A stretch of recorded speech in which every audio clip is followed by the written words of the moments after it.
या मुसलमान भाइयों को कैसे उनके अधिकारों को छीना जाए, उनकी अधिकार जो मिले हैं, जिन्हें आज़ादी के अधिकार हैं या उनके स्वतंत्र जो अधिकार हैं उनके अपने धर्म को लेकर के। ये लोग समाज में जाति, क्षेत्र, भाषा, धर्म के आधार पर वोट बैंक की राजनीति करते रहे।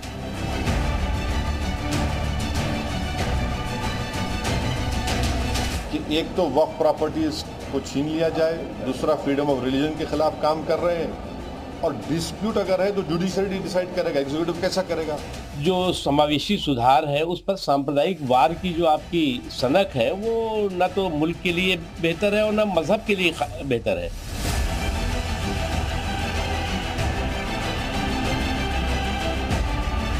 हमारी इन सरकारों का उस पे दांत है और उसको किसी ना किसी तरीके से ख़त्म करना चाहती हूँ। शिकायतें आ रही थी कि वह की जो संपत्ति है उसका मिसयूज़ करना, इलीगल इंक्रोचमेंट करना, अवैध कब्जे करके उनको बेचा जाना, ये ऐसी बहुत शिकायतें आ रही थी। तो हम लोग एक ज़माने से मुख्तलिफ़ हुकूमतों से डिमांड करते आ रहे हैं कि उसका अगर हटाना मुमकिन ना हो तो उसका रेंट गवर्नमेंट मार्केट रेट के हिसाब से वक्फ बोर्ड को दे, जिससे वक्फ बोर्ड के मसाइल हल हों। मैं स्वागत करता हूँ। मैं मानता हूँ कि वक्फ एक्ट एक मनमाना एक्ट है जिसमें एक तरफा अधिकार दिए गए हैं जो भारत के कानून के सम्मत नहीं।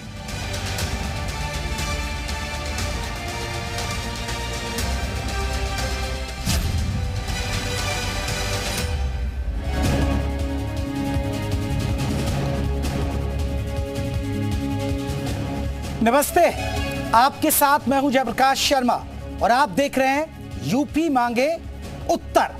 और आज यूपी मांगे उत्तर में हम बात करेंगे वक्फ की, या वक्फ बोर्ड की हम बात करने जा रहे हैं। सूत्रों से खबरें हैं कि मानसून सत्र के दौरान सरकार संसद में वक्फ एक्ट में संशोधन के लिए बिल ला सकती है। ये अभी खबरें हैं। इस बिल के जरिए सरकार वक्फ बोर्ड की शक्तियों को सीमित कर सकती है। अगर यह बिल संसद में आता है और पास हो जाता है तो फिर वक्फ बोर्ड किसी भी संपत्ति पर बिना सबूतों के दावा नहीं कर सकता। अब स्थिति क्या है कि रूमाल डाल दीजिए या जमीन अब वक्फ की हो गई, लेकिन अब ऐसा नहीं होने जा रहा है। अब कुछ बदलाव होने की संभावना है। और अभी संशोधन बिल की सिर्फ खबरें हैं, लेकिन इसका विरोध शुरू हो गया है। अखिलेश यादव और असदुद्दीन ओवैसी का कहना, आपने रिपोर्ट भी देख ली कि सरकार मुसलमानों का हक छीनना चाहती है। तो खास पैनल के साथ आज इसी पर चर्चा करेंगे और हमारे साथ आपको बता दें तमाम मेहमान रहेंगे। अपने मेहमानों की तरफ हम रुख करेंगे और जानेंगे कि आखिरकार क्या मुद्दा है, क्या मसला है। एक बार कुछ आपको बिंदु दिखा देते हैं, कुछ बिंदु आप दर्शकों को दिखा दें कि बिंदु क्या है, इसको थोड़ा समझिए। वक्फ संपत्ति का मतलब अल्लाह के लिए दान, ये माना जाता है। और संपत्ति जमीन या पैसा, पैसा भी दे दिया जाता है, जमीन। और सबसे आपको बता दें वक्फ की संपत्तियां बहुत ज्यादा है। इन संपत्ति का इस्तेमाल इस्लामिक धार्मिक कार्यों में होता है, लेकिन यहाँ मिस यूज हो रहा है। इस तरह की बातें सरकार तक पहुंची और बहुत सारे मुस्लिम धर्मगुरुओं ने ये मांग उठाई, बहुत सारे लोगों ने उठाया और बहुत सारे गरीब मुसलमानों ने ये बात कही कि ये वक्फ का इतना बड़ी संपत्ति है और संपत्ति होने के बावजूद भी आपको बता दें कि ऐसा क्यों हो रहा है, कि इसके लिए कहीं ना कहीं कोई रास्ता निकाला जाना चाहिए। हमारे साथ कई खास मेहमान जुड़ गए, सीधे चर्चा की शुरुआत करेंगे। मोहसिन रजा बीजेपी की नेता हमारे साथ जुड़ गए हैं। मोहसिन जी बहुत बहुत स्वागत है, वरिष्ठ नेता हैं। उजमा परवीन मुस्लिम स्कॉलर हैं, वो भी जुड़ गए हैं। उजमा जी आपका बहुत बहुत स्वागत है। कपिल श्रीवास्तव जी हमारे साथ, समाजवादी पार्टी के प्रवक्ता, वो भी हमारे साथ जुड़ गए। हमारे साथ आपको बता दें अबरार जमाल है, कारी अबरार जमाल, अध्यक्ष है जमीयत हिमायतुल इस्लाम के। जमाल साहब आपका बहुत बहुत स्वागत है। मोहसिन रजा जी, चर्चा की शुरुआत हम आपसे करना चाहते हैं क्योंकि देखिए ये जो तमाम लोग बैठे हैं ये तो सवाल उठाएंगे। थोड़ा सा लोगों को समझाइए, बताइए ये संशोधन बिल आएगा तो क्यों लाना आप चाहते हैं और जरूरत क्यों पड़ गई आप लोगों को? देखिए जेपी, जहां तक सभी जानते हैं कि संशोधन आवाम की मांग पर होता है, जनता के हितों के लिए होता है। अपने निजी फायदे के लिए संशोधन कभी कोई सरकारें नहीं करती हैं, क्योंकि पीछे भी अगर आप देखें तो कांग्रेस ने 2-2, 3-3 संशोधन किए हैं वक्फ एक्ट में। और 2013 का अमेंडमेंट एक्ट जो था उसमें तो उन्होंने इतना गड़बड़ कर दिया जिसकी वजह से हमारे तमाम दबे कुचले पिछड़े मुस्लिम समाज के लोग जिनके लिए ये वक्फ किए गए थे उनको इसका हक मिला ही नहीं। वक्फ बोर्डों को इतनी पावर दे दी गई कि इन वक्फ बोर्डों ने अपने मनमाने तरीके से जो शक्ति इनको दी गई थी उससे दुगनी शक्ति का इस्तेमाल करते हुए उनका काम होता है सिर्फ वक्फ को रजिस्टर, वक्फ को एक्नॉलेज करना वक्फ बोर्ड के अंदर। और वो वहां पर मुतवल्ली अपॉइंट करने लगे, वहां पे अदालतें चलाने लगे, लोगों को बुलाकर मुकदमे सुनने लगे, तो किसी को इंसाफ तो मिला ही नहीं पिछले 15-20 सालों में अगर आप देखें उठाकर। तो इसलिए अमेंडमेंट की मांग उठी और ये हुआ कि साहब तमाम अलग अलग राज्यों की समस्याएं सब आई केंद्र सरकार के पास में, और वहां कमेटी बनी और सबकी रायशुमारी के बाद इसमें जो अमेंडमेंट लाया जा रहा है वो जनहित के लिए है, मुस्लिम हित के लिए है, आम जनता के हितों के लिए है। बहुत सारे ऐसे वक्फ हैं जो अलल औलाद हैं, 2 तरह के वक्फ होते हैं। जेपी मैं आपको बताना चाहता हूं, हमारे और भी जो स्कॉलर बैठे हैं मुस्लिम वो जानते हैं, लेकिन हम आम लोगों के लिए, दर्शकों के लिए बता दें कि वक्फ जो है वो 2 तरह के होते हैं। एक वक्फ होता है अलल औलाद जो वंशज में चलता है, और एक होता है अलल खैर जो जनरल चैरिटी के लिए होता है कि इसकी आमदनी से कोई भी काम होगा वो सारा गरीब दबे कुचले पिछड़े मुसलमानों के हक के लिए, वहां पे बेटियों के लिए, वहां पर बीमारों के लिए, वहां पर पढ़ने वाले बच्चों के लिए। लेकिन अगर दोनों वक्फ बोर्ड से आप पूछ लीजिए कि क्या कोई 1-2 आदमी ऐसे हैं आपके पास जो मेरे पास बैठा दीजिए कि ये डॉक्टर साहब बने हैं, इनको वक्फ की हमने पढ़ाई पैसे से पढ़ा लिखा कर डॉक्टर बनाया, या ये बेटी की शादी करी थी बहुत अच्छे संपन्न परिवार में चली गई और इसको हमने शादी करके, या बहुत कोई भी चीज बता दें, एक भी आदमी नहीं है। लेकिन मोहसिन रजा जी, आपने कहा, देखिए आपने एक बहुत बड़ा पॉइंट उठाया, कौम की भलाई के लिए कोई कदम नहीं उठाया जा रहा है। मोहसिन रजा जी, आपने ये बात कही, कौम की भलाई के लिए, गरीबों की भलाई के लिए कोई कदम नहीं उठाया जा रहा है, लेकिन फिर सवाल क्यों उठाए जा रहे हैं? ये विपक्ष को भी पेट पे दर्द हो रहा है, और देखिए आप मुस्लिम स्कॉलर हैं, वो भी देखिए सवाल उठाएंगे। अभी मैं मेरी बात पूरी हो जाए ना जेपी जी। अब ये आवाज क्यों उठाएंगे? ये आवाज उठाना इसलिए जायज है कि इन्हीं लोगों के हाथ में सारे मुसलमानों की संपत्ति दे दी गई, क्योंकि इनसे वोट लेते हैं राजनीतिक दल, चाहे सपा हो, बसपा हो या कांग्रेस हो, ये उनके नुमाइंदे भी हैं और ये जाकर ठेकेदारी भी करते हैं, लेकिन गरीब मुसलमानों को हक नहीं देते, उनका हक छीनकर यही लोग बैठ जाते हैं। जो लोग आवाज उठाएंगे इस पर, वो लोगों के पास आप पता करा लीजिएगा, उनके पास वक्फ की अकूत संपत्तियां होंगी। जो भी लोग आवाज उठा रहे हैं, असदुद्दीन ओवैसी साहब उठा रहे हैं, उनके पास भी हैं, और भी जो धर्मगुरु उठाएंगे उनके पास निश्चित तौर पर वक्फ की संपत्तियां होंगी। तो जाहिर सी बात है कि आप जब किसी का हक दबाकर बैठेंगे और आपका हक छीनने के लिए एक कानून बनाएगी सरकार, और गरीबों को आच्छादित करने के लिए, उनका वेलफेयर करने के लिए, उनको आच्छादित करने के लिए, तो आवाज तो उठाएंगे। बिल्कुल, मैं आ रहा हूं मोहसिन रजा जी, आ रहा हूं, मैं लौटूंगा और भी मेहमानों को चर्चा में जोड़ लेता हूं। उजमा परवीन जी, मेरा बिना सवाल किए शुरू हो जाइए, किंतु परंतु नहीं है, मामला हिंदू मुसलमान का हो जाइए अब शुरू। परंतु नहीं है, मामला हिंदू मुसलमान का, हिंदू मुसलमान का तो मुद्दा चलता ही रहता है। हाँ। तो पुराना भाजपा का एक षड्यंत्र है, प्रोपेगेंडा है। दूसरी चीज ये है कि पहले तो बार बार आप लोग दिखाते कुछ है, बताते कुछ है, तो मैं मुस्लिम स्कॉलर नहीं, सामाजिक कार्यकर्ता हूँ, पहले तो आप सुन लीजिए। ठीक है, सामाजिक कार्यकर्ता। दूसरी चीज ये कि 1954 में जब ये वक्फ बोर्ड बना था, तो इसको बदलकर 1964 का इसकी शुरुआत कर दी गई थी, ठीक है।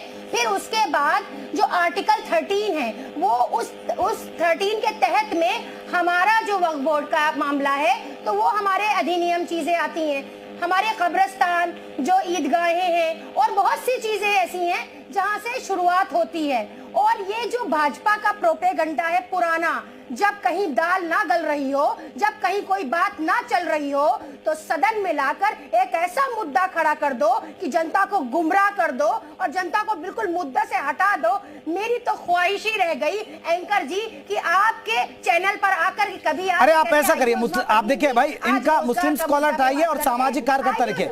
आपको तो उजमा परवीन जी पता है, आप तो सामाजिक कार्यकर्ता है। अरे सुनिए, तो आप समाज की भलाई में काम करते, तो मोहसिन रजा जी को जवाब दीजिए ना, मोहसिन रजा जी को जवाब दीजिए कि वक्फ बोर्ड के जरिए किसका भला हुआ, कौन कौन से ऐसे उदाहरण, आप पे तो जानकारी होगी ना। अरे 2 मिनट तो बोलने का मौका दीजिए, सही से बात तो रखने का मौका दीजिए। अरे वो उदाहरण तो दे दीजिए कि भला किया है, कौम का भला किया, इतने बच्चों का भला किया वक्फ बोर्ड ने, इतने पढ़ लिख गए उनके, जो मोहसिन रजा जी सवाल उठा रहे हैं। मैं मोहसिन रजा जी की बात पर आती हूँ, मेरी बात सुनिए। मैं मोहसिन रजा जी के सवाल का जवाब देना चाह रही हूँ, पहले वो तो सुन लीजिए। सुन रहे हैं? जी जी, आवाज आ रही है? जी जी, आवाज आ रही है? बिल्कुल आ रही है, आप रखिए अपनी बात। सुनिए, इन्होंने बोला ना कि, हाँ, इन्होंने बोला ना कि सरकार कुछ चाहती है अच्छा करना, दलित हो क्या दलित हो चाहे मुस्लिम हो चाहे ओबीसी हो, क्या ये टैक्स नहीं भरते? क्या जनता को क्या गुमराह करने की कोशिश कर रहे हैं? क्या मुसलमान टैक्स नहीं भरता है? सरकार को नहीं सोचना चाहिए मुस्लिम समुदाय के लिए, अल्पसंख्यक समुदाय के लिए? क्या सरकार का हक नहीं बनता? इन्होंने बताया कि सपा, कांग्रेस और बसपा को मुसलमान वोट देता है, मगर वो तो उसका अपना संवैधानिक हक है ना, ये तो हमारा संवैधानिक कॉन्स्टिट्यूशन अधिकार है ना, हम किसको दे किसको ना दे। लेकिन अगर आपको वोट ना दे तो आप हमारी खैर खबर नहीं लेंगे, बल्कि आप हमारे ऊपर हथौड़ा चलाएंगे। अरे उजमा जी, आप सामाजिक कार्यकर्ता बुलवा रही हैं मुझसे बार बार, लेकिन जवाब नहीं दे रही कि आप उनका नाम बता दीजिए। इतने लोगों का भला कर दिया जो यहां पर मोहसिन रजा जी सवाल उठा रहे। आपको तो नॉलेज होगी, सामाजिक कार्यकर्ता है, सोशल वेलफेयर चलाती हैं आप। भला किसका किया किसका नहीं किया, ये तो बीजेपी सरकार बहुत अच्छे से जानती है। आप इधर उधर की बातें करिए, मैं लौट रहा हूं जल्दी से कपिश श्रीवास्तव जी को जोड़ देता हूं, फिर मोहसिन रजा जवाब लूंगा। कपिश जी, मुस्लिमों का नाम आते ही आपके लोगों के पेट में दर्द शुरू हो जाता है। अभी तो संशोधन बिल आया भी नहीं है, अभी तो चर्चा है सर, ये टेंशन क्यों हो जाती है समाजवादी पार्टी को?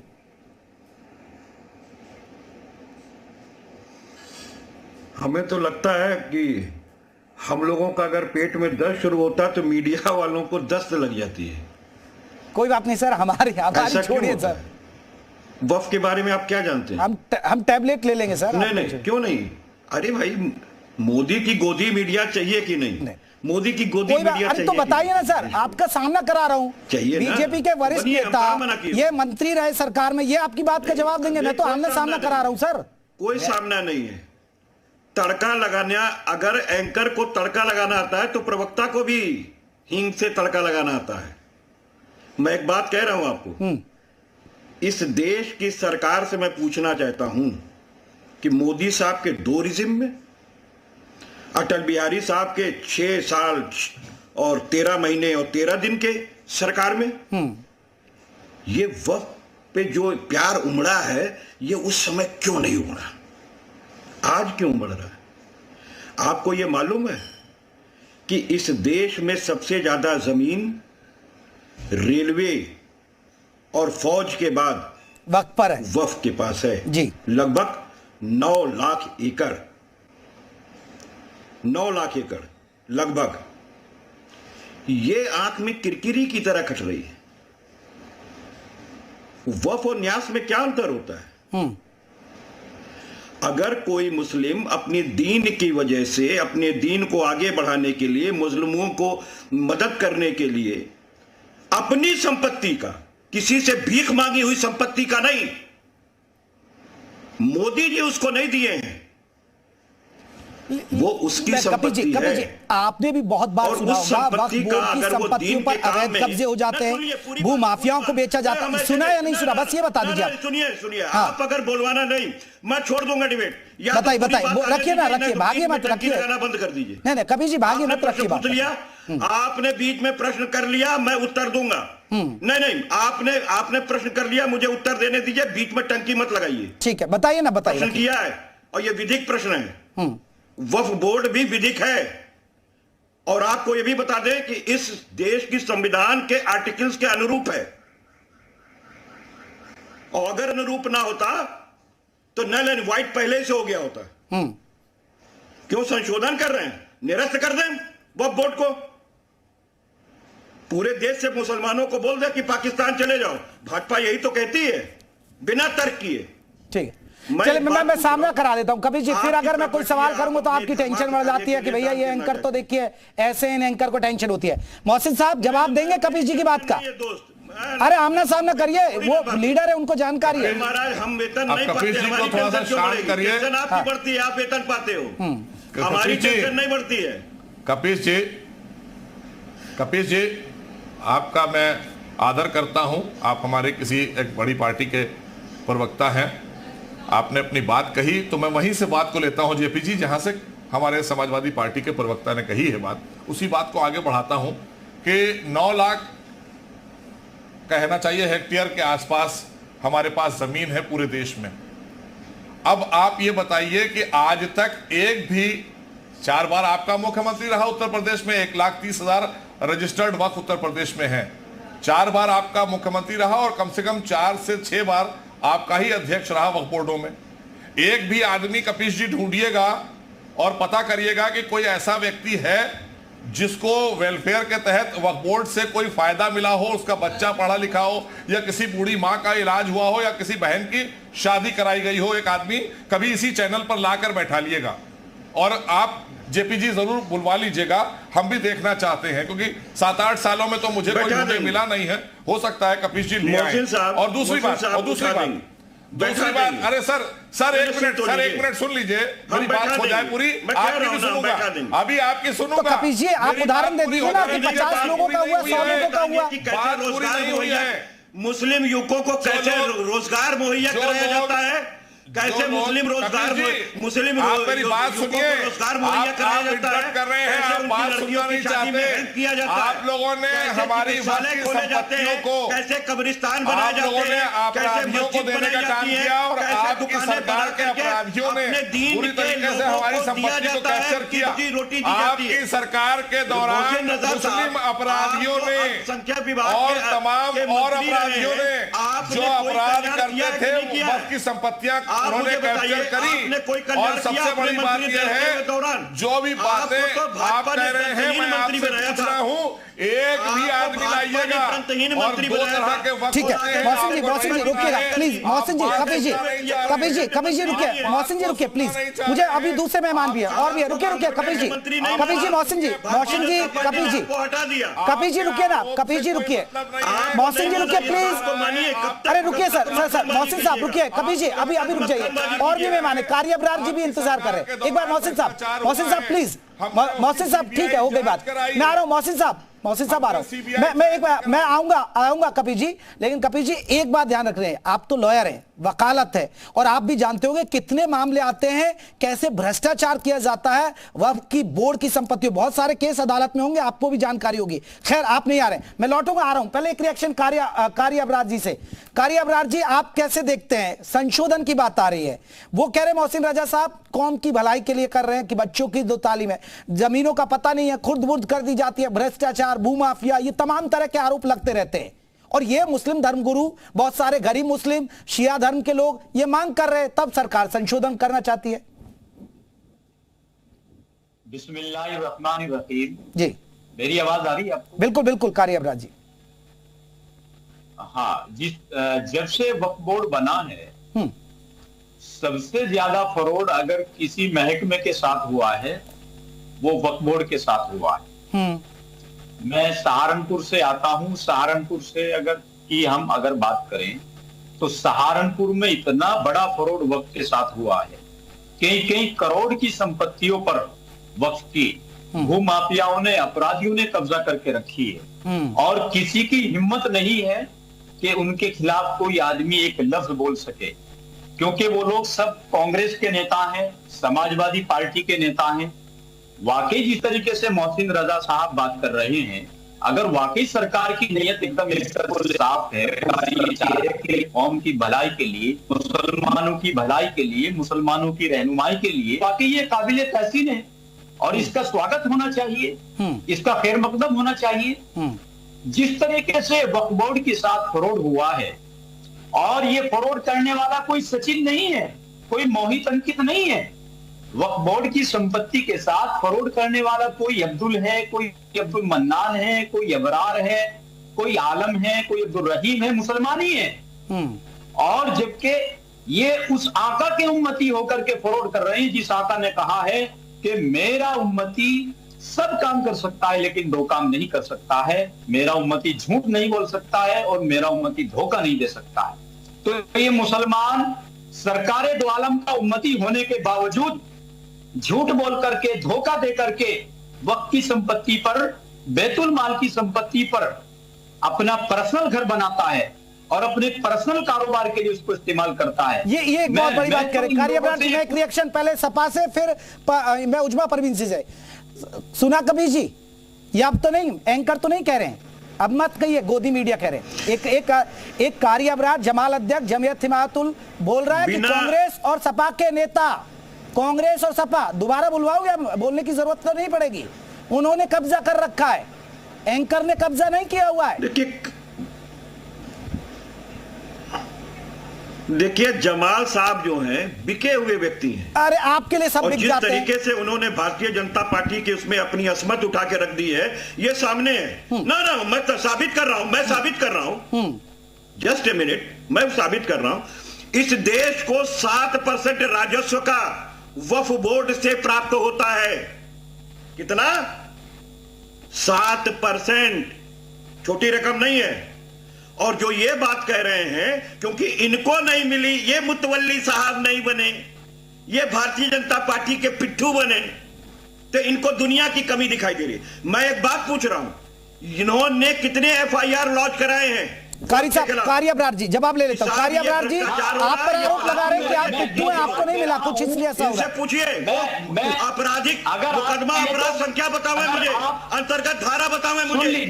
बैठ के दिए हुए व्यक्ति हैं भारतीय जनता पार्टी के। अरे सुनिए, अब जवाब दे रहे हैं कपिल जी, जवाब दे रहे हैं। करते हैं आप।